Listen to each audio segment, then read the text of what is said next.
Hello दोस्तों, कैसे हो आप लोग? उम्मीद करता हूँ सब अच्छे होंगे। तो दोस्तों आज हम विभाज्यता के नियम सीखेंगे, जिसे हम बिना भाग किए पता लगा सकते हैं कि ये संख्या इस नंबर से पूरी विभाजित हो जाएगी या नहीं होगी। 2 से विभाज्यता का नियम। संख्या का इकाई-अंक 0, 2, 4, 6, 8 होना चाहिए। अगर इनमें से है इकाई-अंक तो वो 2 से पूरी विभाजित हो जाएगी। जैसे 568 में इकाई का अंक 8 है, 796 में इकाई का अंक 6 है। तो ये दोनों संख्याएँ 2 से पूरी विभाजित होगी। अगर 2 से विभाज्यता की जाँच करनी है तो संख्या के सिर्फ इकाई के अंक को ही देखना ज़रूरी है। 3 से विभाज्यता का नियम। संख्या के अंकों का योग 3 से विभाजित होना चाहिए। अगर संख्या के अंकों का योग 3 से विभाजित होता है तो पूरी संख्या भी 3 से विभाजित हो जाएगी। जैसे 621 में 6 प्लस 2 प्लस 1 इनका योग करेंगे 9 आएगा। 9 3 से विभाजित होता है तो पूरी संख्या मतलब 621 भी 3 से विभाजित हो जाएगा। इसी प्रकार 924 इसमें 9 प्लस 2 प्लस 4 ये करेंगे कितना आएगा 15 आएगा। अब 15 भी 3 से विभाजित होता है तो 924 भी 3 से विभाजित हो जाएगा। 4 से विभाज्यता का नियम। संख्या के अंतिम 2 अंक 4 से विभाजित होने चाहिए। अगर संख्या के अंतिम 2 अंक 4 से विभाजित होते हैं तो पूरी संख्या भी 4 से विभाजित हो जाएगी। जैसे 7216 7216 में अंतिम 2 अंक 16 है जो 4 से विभाजित होते हैं तो पूरी संख्या मतलब 7216 भी 4 से विभाजित हो जाएगी। इसी प्रकार 8424 में अंतिम 2 अंक 24 हैं जो 4 से विभाजित होते हैं तो पूरी संख्या मतलब 8424 भी 4 से विभाजित हो जाएगी। 5 से विभाज्यता का नियम। संख्या का इकाई का अंक 0 या 5 होना चाहिए। अगर संख्या का इकाई का अंक 0 या 5 है तो पूरी संख्या 5 से विभाजित हो जाएगी। जैसे 9480 इसमें इकाई का अंक 0 है तो पूरी संख्या भी 5 से विभाजित हो जाएगी। इसी प्रकार 4765 इसमें इकाई का अंक 5 है तो पूरी संख्या मतलब 4765 भी 5 से विभाजित हो जाएगी।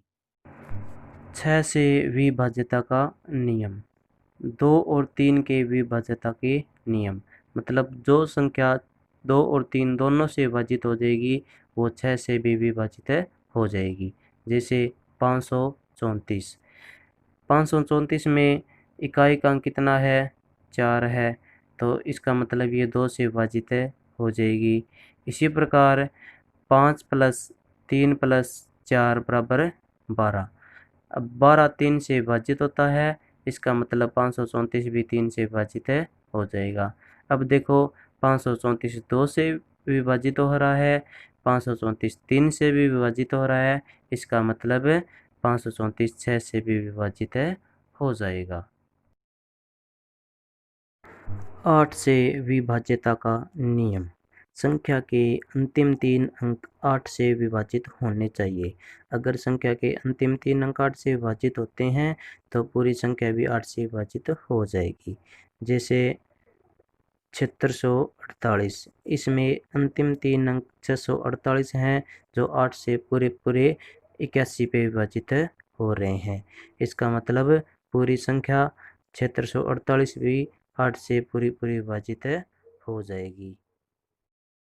9 से विभाज्यता का नियम। संख्या के अंकों का योग 9 से विभाजित होना चाहिए। अगर संख्या के अंकों का योग 9 से विभाजित होता है तो पूरी संख्या भी 9 से विभाजित हो जाएगी। जैसे 7317 इसमें अंकों का योग करते हैं 7 प्लस 3 प्लस 1 प्लस 7 बराबर 18। अब 18 9 से विभाजित होता है तो पूरी संख्या मतलब 7317 भी 9 से विभाजित हो जाएगी। 10 से विभाज्यता का नियम। संख्या का अंतिम अंक 0 होना चाहिए। अगर संख्या का अंतिम अंक 0 है तो वो संख्या 10 से विभाजित हो जाएगी। जैसे 8480, इसमें अंतिम अंक 0 है, ये संख्या 10 से विभाजित हो जाएगी। इसी प्रकार 7590, इसमें भी अंतिम अंक 0 है तो ये भी 10 से विभाजित हो जाएगी। 11 से विभाज्यता का नियम। विषम क्रमांक की संख्याओं का योग व सम क्रमांक की संख्याओं का योग का घटा या तो 0 होना चाहिए या 11 से विभाजित होना चाहिए। जैसे 1221, इसमें जो काले अक्षर हैं वो विषम क्रमांक यानी 1 और 3 पे है, और जो हरे अक्षर हैं वो सम क्रमांक यानी 2 और 4 पे हैं। अब इनका क्या करते हैं, योग करते हैं। तो 1 + 2 = 3 और 2 + 1 = 3। ये दोनों 3 आए हैं। अब इनका क्या करेंगे, घटा करेंगे। घटा इनका कितना आता है, 0 आता है। अब इनका घटा 0 आ गया, इसका मतलब ये संख्या 11 से विभाजित हो जाएगी। इसी प्रकार 8085, इसमें काले रंग में जो दिखाई दे रहे हैं वो विषम पूर्णांक यानी 1 और 3 पे है। जो हरे रंग में दिखाई दे रहे हैं वो सम पूर्णांक यानी 2 और 4 पे हैं। अब इनका योग करते हैं तो इनका योग कितना आएगा, 8 + 8 = 16 और 0 + 5 = 5। अब इनका क्या करेंगे, अब इनका घटा करेंगे। तो इनका घटा कितना आएगा, 16 में से अगर 5 घटाएं कितना आएगा, 11 आएगा।